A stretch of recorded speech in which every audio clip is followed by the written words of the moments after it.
Hey everybody, it's Jason Blaha here, representing Jason Blaha Strength and Fitness, and today I thought I would chat with you guys and gals about the question of, can you even trust someone who pushes and sells supplements with any of their advice? But a quick reminder, if you guys will please click like down below, be greatly appreciated.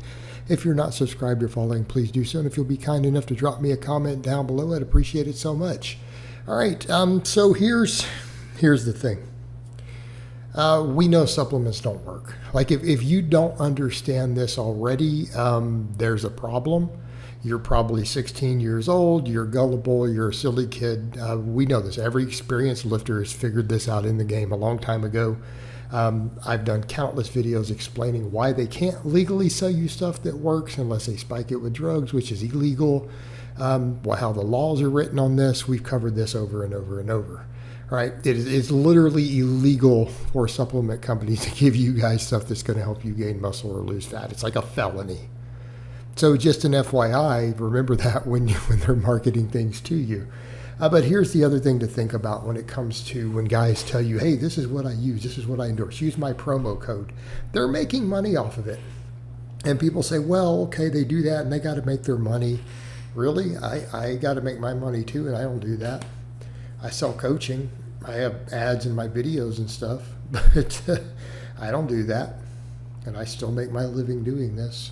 So, what I would point out there, no, they don't have to do that.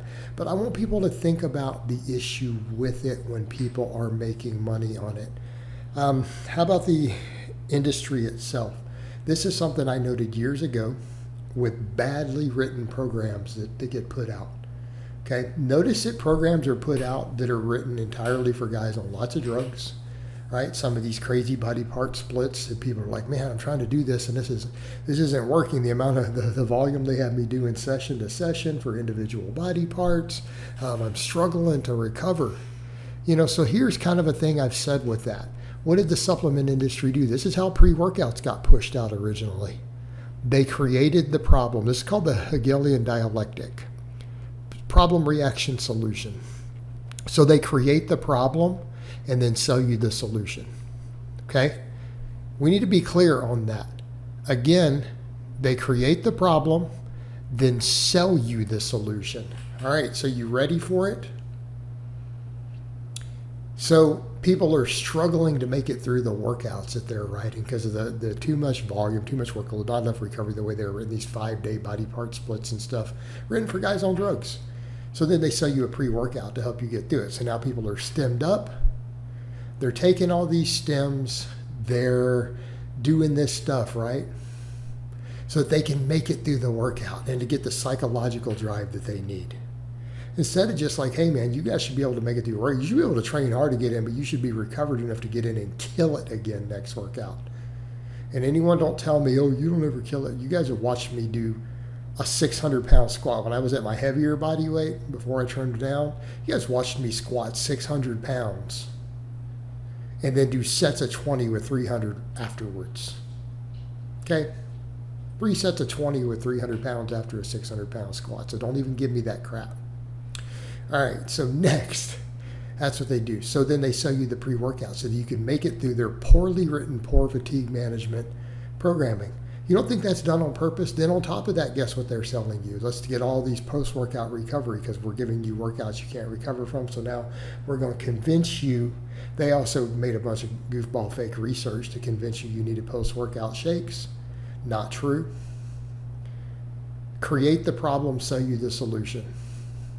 So now the supplement industry had people doing that. They designed all this stuff. This was sold in the magazines, all these workouts that were sold. And then even later put online. Poor fatigue management, can't recover from them, can't make through the workouts because of the way they're recovering session to session, so they sell you the pre-workout to make it through. Then they sell you post-workout recovery. Then on top of that, now that they've created the problem, then notice all these sleep aids came out. All these supplements to help you then with the sleep aid and to wind down because they're selling you stimulants. And if people aren't training early in the morning, people afternoon, evening training, they're now selling you the pre-workout. So now they got to sell you the stuff to make you wind down. All of this could have been avoided had they not just created piss poor programming. The whole industry was built around this sort of nonsense just to sell people more stuff. So here's the problem. When you got an influencer who has a financial investment, when you have an influencer who has a financial investment in selling these products, well, we saw this before with all these magazines and other stuff and websites. They create the problems and then sell you the supplements to fix it. You see the level of dishonesty involved? Now, all these influencers who are then pimping supplements, they know these things don't necessarily work. They're already dishonest. They're already liars. They're literally scamming you. So when they start giving you advice, how do you know it's not to sell you stuff? Like, well, you need this amount of protein. But then they sell a protein powder. Okay? Well, here's the workouts that I put out, right? Here's the workout. This is great. But then they sell you the pre-workout when you can't recover to get the energy to make it through the silly volume. Oh, we're going to do 22 sets for a muscle group in one day. Okay. All right. So they selling you the pre-workout to make it through. Do you see where we're going? Once they're making money on supplements, they have a financial interest in giving you bad advice that makes you need the supplements. How can you trust anything that they say, given that we know that's the history? And then you know that they're selling stuff that they know doesn't work and they're being dishonest from an industry with a history of giving bad training advice and incorrect nutrition advice just to sell more products. So how then can you trust anything that someone says who is in bed with the supplement industry or they're selling you products? They have an affiliate code. They're getting a kickback. They're getting a 10% or a 15% kickback from everything that you buy off there. And then they push these products. Oh, this is what helps me get through this workout. Yeah. How can you try? You can't trust anything they say.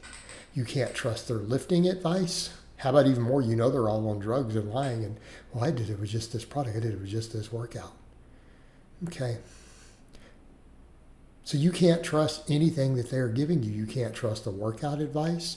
You can't trust the nutrition advice because they're trying to sell you products. Oh, we can just make this fit into our macros. We work in this junk. Oh, here's my junk food protein cookie that I have an affiliate code for. See where we're going? They're involved in scam artistry. How do you know it doesn't carry over into every single piece of advice that they are putting out at that point? It becomes suspect. You should probably find sources of information that don't make money off giving you bad advice, would be my advice.